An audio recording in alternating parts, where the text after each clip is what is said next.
Hello दोस्तों, आप हैं ऑनलाइन जीके मंच यूट्यूब चैनल पर। दोस्तों, इस वीडियो में हम आपके लिए मैथ का एक इम्पॉर्टेंट टॉपिक है जो कि नंबर सिस्टम है, तो उससे कुछ सवाल लेकर के हम आए हैं। दोस्तों, ये जो है मैथ का पहला वीडियो मैं अपलोड कर रहा हूँ, तो आपको अच्छा लगे तो ज़रूर बताएं, जिससे मैं आगे भी वीडियो अपलोड करूँ। तो चलिए शुरू करते हैं। किसी संख्या को 52 से भाग देने पर शेष 45 आता है। यदि उसी संख्या को 13 से भाग दें तो शेष क्या रहेगा? तो यहाँ पर ध्यान देने वाली बात यह है कि 52 से भाग देने पर 45 आता है और फिर 13 से भाग देने पर क्या आएगा। तो ये जो 52 संख्या है वह 13 का एक गुणज है, ठीक है। तो इसे हम ऐसे सॉल्व करेंगे कि 52 से किसी संख्या को जब भाग देते हैं तो कितना शेष आता है? 45। तो अब 13 जो है वह तो 52 का गुणज है, तो इसकी वजह से अब क्या करेंगे, तो 45 डिवाइडेड बाई 13, ठीक है। तो यहाँ पर शेष क्या बचेगा? तो यहाँ पर शेष बचेगा 6। तो 13 से अगर उसी संख्या में भाग दें तो शेष बचेगा ऑप्शन बी 6। चलिए अगला सवाल देख लें। 4 to the power 61 plus 4 to the power 62 plus 4 to the power 63 निम्न में से किसका विभाज्य है? यानी कि इनमें से यह किससे कटेगा? तो क्वेश्चन आपका लिखा है यहाँ पर ये। तो अब क्या करते हैं कि इसमें से 4 टू द पावर 61 को जब हम कॉमन लेते हैं तो बचेगा क्या हमारे पास? तो यहाँ पर 1 बचेगा, ठीक है। और यहाँ पर क्या बचेगा? तो 4 टू द पावर 1। और यहाँ पर क्या बचेगा? तो 4 टू द पावर 2, ठीक है। तो इसको सॉल्व करते हैं। तो इसको जब सॉल्व करेंगे तो 4 टू द पावर 61 मल्टीप्लाई ये हो जाएगा 1 4 5 5 और ये 16। तो 16 और 5 21। तो 21 जो है वह किससे डिवाइड होगा? तो 21 डिवाइड होगा 3 से, ठीक है। तो यहाँ पर राइट आंसर हो जाएगा ऑप्शन है 3। अगला सवाल देख लें। एक कार्यालय में 108 मेजें और 132 कुर्सियां हैं। यदि उनमें से 1/6 मेजें और 1/4 कुर्सियां टूटी हुई हैं और कार्यालय में काम करने के लिए एक व्यक्ति को एक मेज और एक कुर्सी चाहिए, तो कुल कितने लोग काम कर सकते हैं? तो यहाँ पर सबसे पहले हम निकालेंगे कि जो मेज हैं वह कितनी सुरक्षित मेजें बची हुई हैं। तो सुरक्षित मेज निकालने से पहले हमको टूटी हुई मेज़ों की संख्या निकालनी पड़ेगी। तो टूटी हुई मेजें हो जाएंगी 108 गुना 1/6। तो इसको जब कटा के सॉल्व करेंगे तो ये कटेगा 18 बार में, ठीक है। तो 18 जो मेज है वह टूटी हुई हैं। तो जो सुरक्षित मेज है वह कितनी है? तो 108 माइनस 18 यानी कि 90 जो मेज है वह सुरक्षित है। अब निकालेंगे हम कुर्सियों की संख्या। तो टूटी हुई कुर्सियों की संख्या हो जाएगी 132 गुना 1/4, ठीक है। तो यहाँ से इसको कटा लेंगे तो ये हो जाएगा 33, यानी कि 33 जो कुर्सियाँ हैं वह टूटी हुई हैं। तो अब जो अच्छी कुर्सियाँ हैं उसको निकालेंगे। तो 132 माइनस 33 तो क्या हो गया? 99, ठीक है।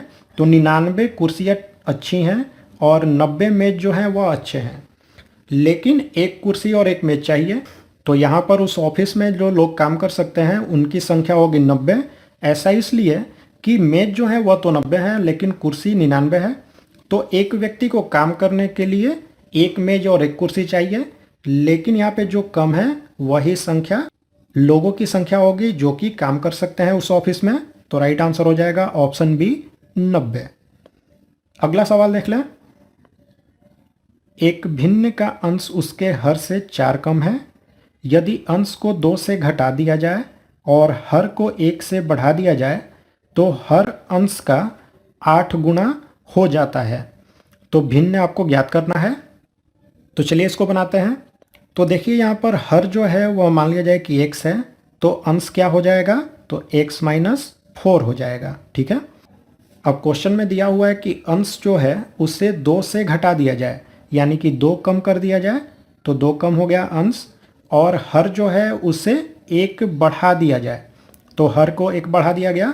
तो अब जो हर है वह अंश की 8 गुनी हो जाएगी, यानी कि हर जो है वह अंश की 8 गुनी हो गई।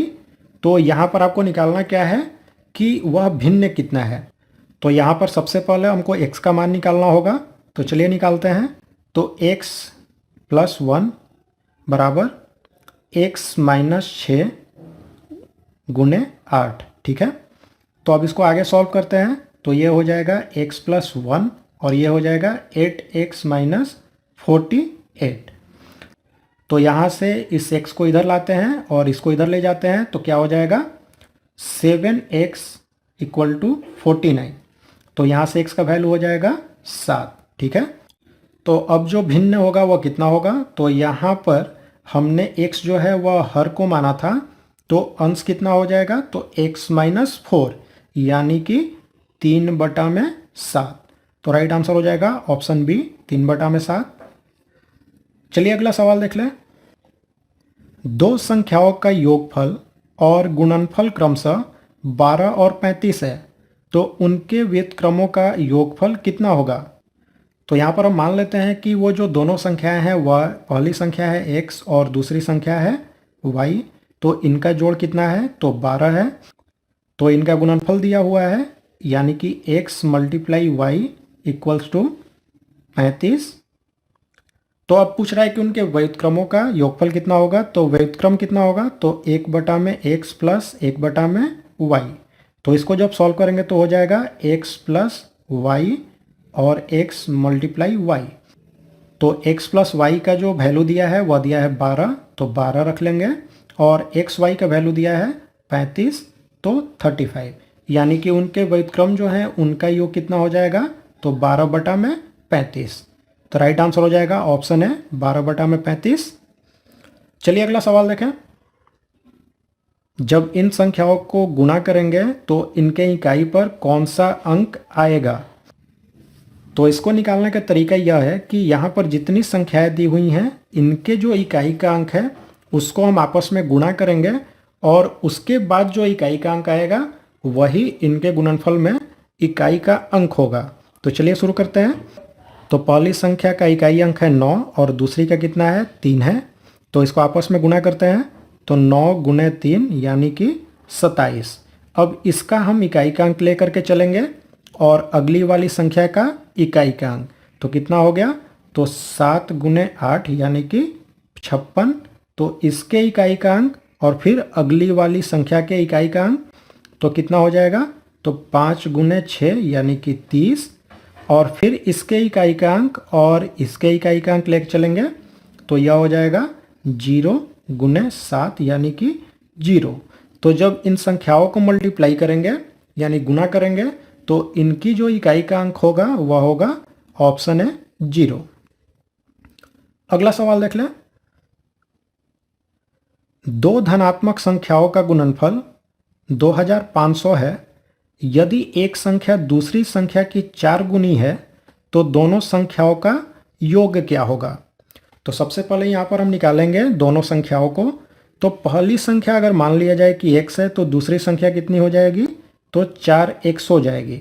तो अब इनका जो गुणनफल है वह कितना है, 2500। तो इसको सॉल्व करते हैं, तो ये 4 से ये कटेगा तो हो जाएगा 625। ठीक है, तो x स्क्वायर इक्वल टू हो जाएगा 625। तो x का जो मान है वह हो जाएगा 25। ठीक है, तो एक संख्या हो गई आपकी 25 और दूसरी संख्या जो है उसकी 4 गुनी है, तो वह संख्या हो जाएगी 100। अब पूछ रहा है कि इन दोनों संख्याओं का योग, तो इनको आपस में जोड़ेंगे तो कितना हो जाएगा, 125। ठीक है, तो राइट आंसर हो जाएगा ऑप्शन बी 125। अगला सवाल देखें। 3 से विभाजित होने वाली 3 क्रमागत विषम प्राकृत संख्याओं का योग 72 है। तो इनमें से सबसे बड़ी संख्या कौन सी है। तो प्राकृत संख्या जो है वह 1 2 3 4 5 6 इसी तरह से जो संख्याएं होती हैं उन्हें प्राकृत संख्या कहा जाता है। और जब इसमें 0 हम जोड़ देते हैं यानी शून्य जोड़ देते हैं तो वह पूर्ण संख्या हो जाती है। ठीक है, तो 3 से विभाजित होने वाली 3 क्रमागत विषम प्राकृत संख्याओं का योग 72 है। तो यहाँ पर पहली संख्या x मान लिया जाए तो दूसरी संख्या हो जाएगी x प्लस 3 और तीसरी संख्या जो है वह हो जाएगी x प्लस 6 और इनका योग कितना है, तो 72 है। तो इसको जब सॉल्व करेंगे तो ये हो जाएगा 3x प्लस 9 और इधर हो जाएगा 72। तो अब ये 9 को इधर ले जाके घटाएंगे तो हो जाएगा आपका 63। तो एक्स जो का वैल्यू जो होगा वो हो जाएगा 63/3 यानी कि 21। तो एक्स के इक्वल टू हो जाएगा 21। तो यहाँ पर सबसे बड़ी संख्या, तो सबसे बड़ी संख्या कौन सी है, तो x + 6 है। तो बड़ी संख्या हो जाएगी x + 6 यानी कि 27। ठीक है, तो राइट आंसर हो जाएगा ऑप्शन सी 27। अगला सवाल देख लें। यदि 5 4 3 2 स्टार 7 9 से विभाजित हैं तो स्टार के स्थान पर जो अंक होगा वह कौन सा है। तो यहाँ पर आप जान लें कि 9 से कोई संख्या कब विभाजित होगी।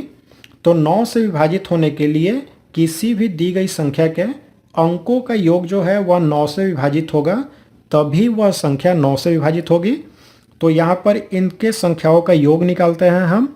तो 5 + 4 + 3 + 2 + 7, तो इनका योग कितना हो जाएगा, तो 5 4 9, 9 3 12, 12 और 2 14, 14 और 7 21, तो इनका योग होगा 21। तो अब 21 के पास जो 9 से विभाजित होने वाली संख्या है वह है 27, और 27 और 21 को जब हम घटाएंगे तो मिलेगा हमें 6, यानी कि स्टार जो है इसके जगह पर अगर 6 रहे तो यह संख्या 9 से विभाजित हो जाएगी। तो राइट आंसर हो जाएगा ऑप्शन सी 6। तो दोस्तों ये नंबर सिस्टम के कुछ सवाल मैंने आपको यहाँ पर बताएं। अगर आपको ये वीडियो अच्छा लगा तो ज़रूर से कमेंट करके बताएं, ताकि आगे मैं और भी मैथ का वीडियो आपके लिए अपलोड कर सकूं।